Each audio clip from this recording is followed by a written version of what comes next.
Bonjour tout le Bonjour, monde. bonjour à tous. Voilà, Bon, on démarre toujours les vidéos après deux, trois petites vannes, histoire de détendre l'atmosphère.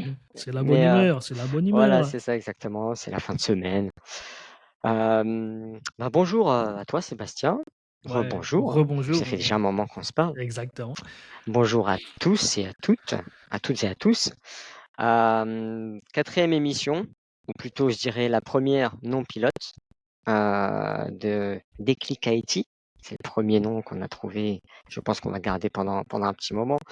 Donc voilà, un petit quart d'heure dédié à l'actu IT. En tant qu'expert Salesforce, forcément, on est davantage orienté Salesforce. Ces dernières semaines, on était particulièrement focus sur GPT. Et ben rebelote. Rebelote, le premier sujet sera de nouveau sur Oh GPT, non, oh non. mais avec évidemment le petit environnement Salesforce, c'est-à-dire que depuis hier, donc GPT a lancé les GPTs ou le GPT Store, pardon, pas les GPTs, mais le GPT Store, donc permettre à différentes personnes ou même à des entreprises de proposer leur propre application GPT alimentée en fonction d'un secteur d'activité prédéfini ou d'une expertise définie. Et nous, du coup, on s'est orienté sur Salesforce. Donc, on va vous parler de ça pendant quelques minutes. Et le deuxième sujet sera lié donc à la technologie blockchain, notamment Bitcoin, tu m'arrêtes si je me trompe Sébastien, qui a été, on va dire, accepté ou normalisé par la SEC, qui est une institution américaine boursière, si je dis pas de bêtises. C'est plus, ouais, c'est la grande ligne, c'est la grande ligne et on Voilà, verra les détails plus tard, c'est pas effectivement. un sujet dans lequel je suis particulièrement à l'aise du coup et je pense que je te laisserai davantage dérouler là-dessus. Mais voilà, pour le premier sujet, pour en revenir au premier sujet du coup, donc il y a le GPT Store qui est sorti hier, qui a été annoncé hier, avant-hier plutôt.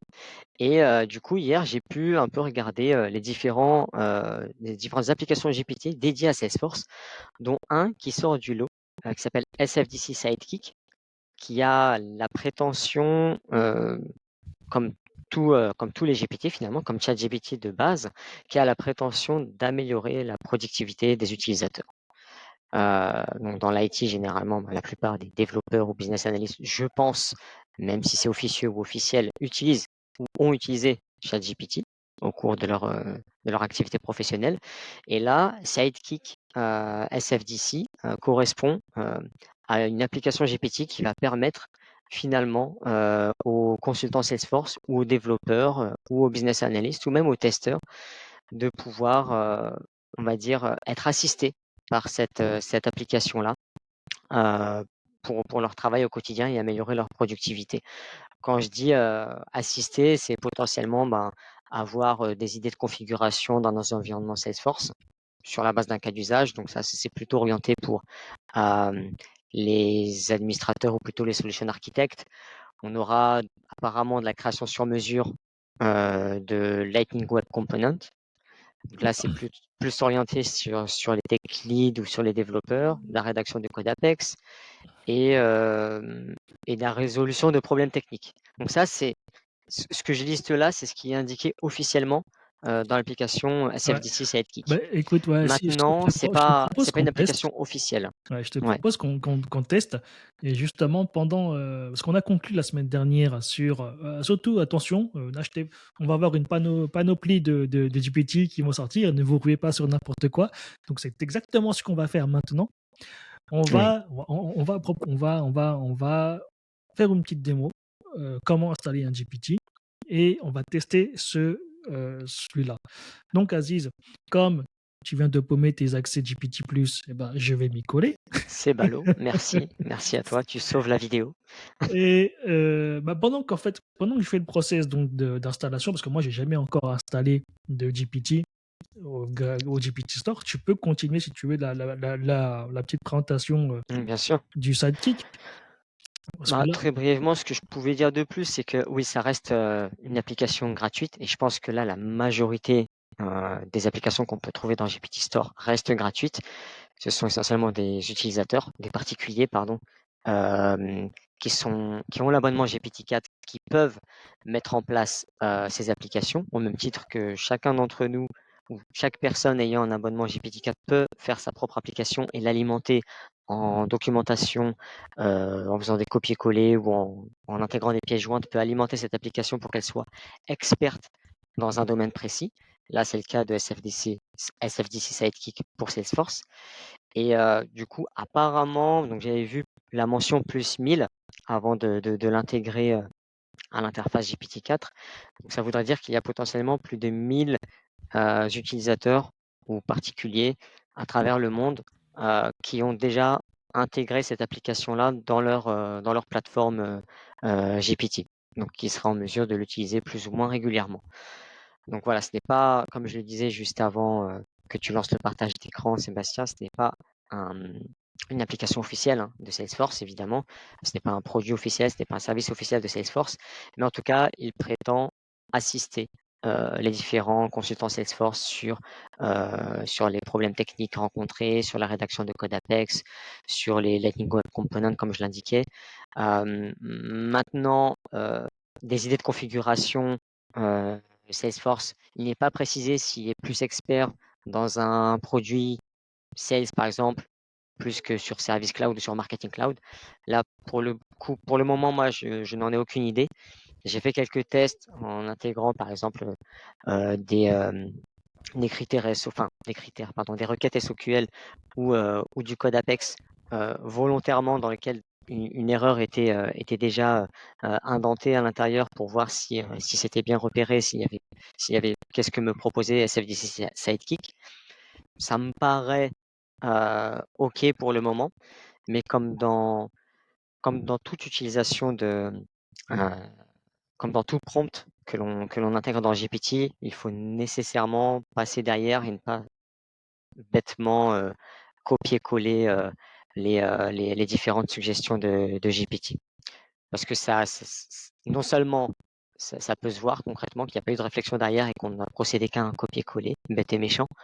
Et deuxièmement, derrière, GPT encore une fois et toutes les applications de ce type permettent de nous assister et pas de nous remplacer. C'est important de le rappeler parce que beaucoup de personnes pensent qu'ils peuvent être solution architect ou business analyst du jour au lendemain, juste en comptant exclusivement sur ce genre de fonctionnalité. Alors que voilà, le principal objectif, c'est de nous faire gagner du temps. Du coup, je ne sais pas si j'ai suffisamment meublé, Sébastien, pour que tu puisses Ah bah, il y a trop de réaliser meubles, ton il y a trop test. de meubles là, faut déménager un petit peu là, parce que Autant là, pour moi. on a cramé tout le temps.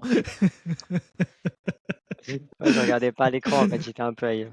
Alors Du coup, quelle alors, était ton approche? déjà, je peux dire que, installer un GPT, du GPT Store, j'étais surpris que ça soit aussi facile. Mmh. J'ai juste cliqué dessus et tac, la discussion s'est lancée. J'ai pas eu besoin donc d'accepter des conditions d'utilisation ou alors de faire une review du GPT. Ça s'est installé directement, sans temps de chargement ni rien, comme si c'était un de mes propres GPT. Donc j'ai commencé poliment en disant bonjour, qu'est-ce que tu sais faire? Et en Ouais. gros, effectivement, il résume ce que tu as dit, donc la C'est ce qui revient config, souvent. voilà, Mmh. la config, l'écriture de composants. Ah, j'ai posé une question un peu très très large où il n'y a pas de solution en fait miracle, sur quoi je travaille actuellement, par exemple, une org. Quelles sont les recommandations pour une org Salesforce utilisée par plusieurs pays, par plusieurs marques, et donc qui implique plusieurs use cases, plusieurs besoins, plusieurs users, etc. Bah écoute, j'ai pas eu le temps de lire ce qu'ils proposent, mais bon, créer des modèles de données qui séparent les données, effectivement, ça paraît logique. C'est ce qu'on fait d'ailleurs. Non, non, c'est une bonne Personnalisation, approche, hein. localisation, gouvernance et conformité, tiens, voilà. La gestion des utilisateurs sécurisés, intégration, support et maintenance. Et alors attention, le petit plus, il nous donne des liens en bas sur Ça, c'est pas mal. des liens non cliquables, je précise, parce que c'est spécial. Ah, je et dis donc, Des la liens non la cliquables. courbe émotionnelle. Bon, Ah, des liens, eh ben non. alors si je Si je fais copier, il y a même pas copier le lien en fait, c'est Non, juste sinon tu peux le taper sur les doigts et lui dire, «Tes liens ne sont pas cliquables». ah bah là, Bon après il ne réagit pas, ni à la politesse ni à l'insulte, hein, donc peu importe la manière dont tu le tournes. parce que moi j'allais insulter directement, tu me connais bien sûr, Dommage, Je sais bon pas bref, si je joue à la pression, mais non, c'est dommage. intéressant. C'est le genre de potentiellement de points que l'on peut intégrer dans une documentation à présenter au client quand il a un projet d'implémentation d'environnement Salesforce international. Mais après, c'est sûr que derrière, il faut vite, intégrer, ben, le contexte business, le contexte du client, assez, à ces grands points finalement, quoi, et ne pas se contenter du Mmh, copier-coller comme je le disais juste avant. ouais. Bah, écoute, sinon je te propose, bah, en fait, c'est bon, et allez voir si c'est gratuit, Ouais. il y a aucun partage de données à faire, donc on peut On y a quand aller. même un premier inconvénient, c'est que les liens ne sont pas cliquables. Ah ouais, Voilà, ouais, c'est déjà, sacré c'est une bonne chose. inconvénient. On peut passer voilà, ça a l'air structuré, mais bon, il faut jouer avec vos use cases, pour vraiment pousser le truc à la réflexion. Ce qu'on peut faire, c'est que, bah, pour finir pour aujourd'hui, très rapidement, passer à la seconde news, qui est aussi Yes. parce qu'il reste vraiment quelques minutes, on va faire court. Parce que c'est important comme le mentionner, évidemment, on n'est pas une chaîne d'investissement de crypto-monnaie, bien sûr, mais par contre, c'est un adoubement de là, en l'occurrence, aujourd'hui, du Bitcoin, mais qui pourrait être amené à populariser donc la technologie qu'il y a derrière, à savoir la blockchain. La blockchain qui est là une grosse évolution quand même du monde de l'IT. Pour ceux qui ne savent pas, effectivement, bah, très grossièrement, c'est une technologie qui permet de rendre tout type de transaction Mmh. transparente et infalsifiable. Donc là, effectivement, c'est surtout utilisé pour les transactions plus ou moins monétaires, donc avec l'aide de crypto-monnaie, donc c'est-à-dire on sait exactement qui a fait quoi et quand. Mais imaginez, on peut imaginer un tout autre use case, par exemple, faire le fameux vote électronique pour les présidentielles, pour les municipales. On peut très bien imaginer un jour que ça se passe sur de la blockchain. Là, on va vraiment résoudre tous les problèmes liés à la fraude, car c'est infalsifiable et transparent. Là, le coup de faire voter les morts, ça n'existera plus. Voilà. Ouais. Aucun pays n'est visé, évidemment. Bien sûr. Ju Juste si tu peux interrompre le partage d'écran, je sais pas Ah si, oui! parce que là, on est sur 2 sujets distincts, Bien histoire de pas vu, embrouiller, bien vu, bien nos vu. utilisateurs, il y a pas de souci. Du coup, je t'en prie. Et donc aujourd'hui, enfin avant-hier, dans la nuit d'avant-hier, la SEC, donc les gendarmes de la bourse américaine, ont approuvé, donc autorisé la vente donc d'assets qui sont adossés à la valeur du Bitcoin, hein. Donc les ETF pour ceux qui connaissent le terme. Donc on ne va pas acheter en bourse des Bitcoins, mais par contre on peut acheter des produits boursiers dont la valeur fluctue à l'identique au Bitcoin. Donc maintenant, selon moi, il n'y aura plus de raison de maudire ou de, voilà, de Ou de diffamer diaboliser, ou de ouais. diaboliser effectivement le Bitcoin, étant donné que bah, on veut vendre des assets. Donc on va tout faire pour que ces produits soient «achetables» entre guillemets. C'est Qu'on devenu accepté et ça se démocratise finalement et qu'il y ait une institution officielle qui l'admet et qui adhère même à cette technologie-là, à travers le Bitcoin, bah, clairement ça va conforter ceux qui étaient déjà dessus depuis quelques années déjà. Et ça va potentiellement lancer, des personnes qui étaient encore dans le doute oui, jusqu'à maintenant. c'est ça. Et donc un des use cases donc de la blockchain, parce que la crypto-monnaie tourne sur de la blockchain, va permettre justement, bah, de populariser plus cette technologie qui va probablement arriver un jour. Ça, c'est sûr, c'est l'évolution de l'informatique. Et bah, à voir, parce que c'est vrai que c'était avant l'arrivée de l'IA, c'était le truc. C'était le truc. Avec le Oui, c'est métaverse et vrai. avec le métaverse, blockchain, voilà, ça s'est fait un peu occulter, mais c'est toujours là et ça va venir. À voir ce que ça va donner du coup. Mais en tout Voilà. cas, Bah, il nous reste 5 secondes, du coup, je pense qu'on va se dire au revoir tout de suite. Allons-y, Alice. Ciao. Allez, à très bientôt. Bye. Salut. Ah, j'ai été speed, hein, désolé.